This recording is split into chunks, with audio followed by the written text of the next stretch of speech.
ثم يا أخي لو كان التطبير بزمن أي إمام من الأئمة وسكت عنه حاضرين بنسكت، نقول لك كان بزمن الإمام كذا وسكت، بس تطبير ما كان بزمن الأئمة.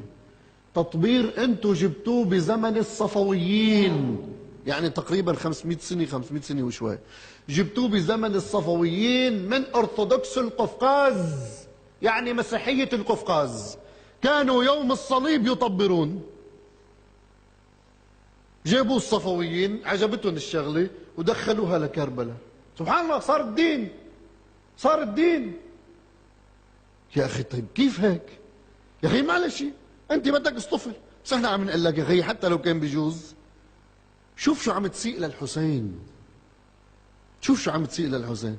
هذول قاعدين بالحسينيات وبيحمسوا الناس على التطبير وعلى الشعائر وعلى ما ادري شو.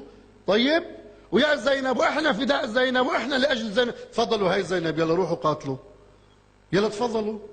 هاي على شو اسمه بدها تنزل على اليوتيوب. تفضلوا هذه زينب، إذا كنتم فعلا تدعون بأنكم تحبون زينب وتريدون أن تواسوا زينب وأن تدافعوا عن زينب، يلا شرفوا. في عندكم من المراجع من يجيز القتال، تفضلوا شرفوا. هي قصة حكي ومزايدات، قصة احنا كل الموضوع أنه أنتم عم تسيئوا للإسلام بهي التصرفات، عم تسيئوا للحسين عليه السلام بهي التصرفات. شوف هيدي المناظر اللي عم تنزل على اليوتيوب، واحد عم بيحلق لابنه من هون، طفل وقاعد ابنه عم بيصرخ وعم يضربه، عم يضرب له راسه لحتى يطبره. يا اخي اي حسيني بيقبل هيك؟ يا اخي هذا المرجع اللي افتى بالجواز بيعمل هيك لابنه؟ اقسم بالله ما رايت مرجعا طبر، وما رايت اولاد مراجع طبروا، وما رايت مشايخ على قدر من العلم طبروا. بس للناس هاي الفتاوى؟ اذا بدكم تواسوا الحسين تفضلوا انتم انزلوا قدام جماعتكم وطبروا، وش تخلوا جماعتكم يطبروا وانتم تقعدوا بالسراديب وتحافظوا على انفسكم وبقصوركم وعلى اولادكم وعلى حواشيكم؟ تفضلوا انتم طبروا.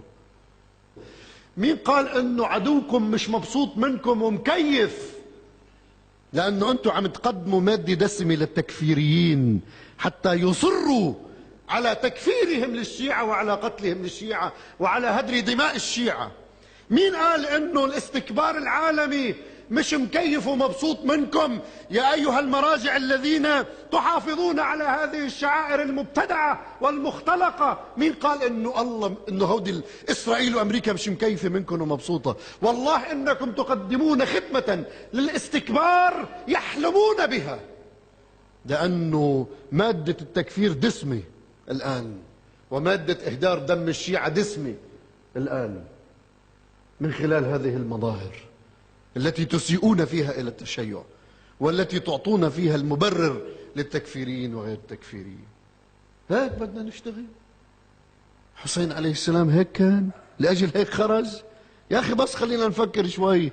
حسين خرج بس لنحن نجي نلطم ونضرب صدورنا ونبكي؟ يا أخي والله عمر ابن سعد بكى بأعلى صوته، عمر ابن سعد بكى يوم 10 من المحرم على الحسين بن علي. هل نفعه بكاؤه؟ شو هي قصة بس بكى؟ جماعة عمر ابن سعد حزنوا على الحسين، هل نفعهم حزنهم؟ القصة بالبكى؟ قصة مش بالبكى، قصة بالمبادئ، قصة بالأهداف. روحوا شو بكرة بالعاشر بتشوفوا كيف بيفرشوا جمر قدام مقام الحسين كذا متر وبصيروا يمشوا على الجمر بيحرقوا جريهم. روحوا تفضلوا شوفوا. صارت عادات الهنود الهندوس وعادات الأتراك وعادات القفقازيين هي شعائر حسينية؟ شو هالمنطق هاي؟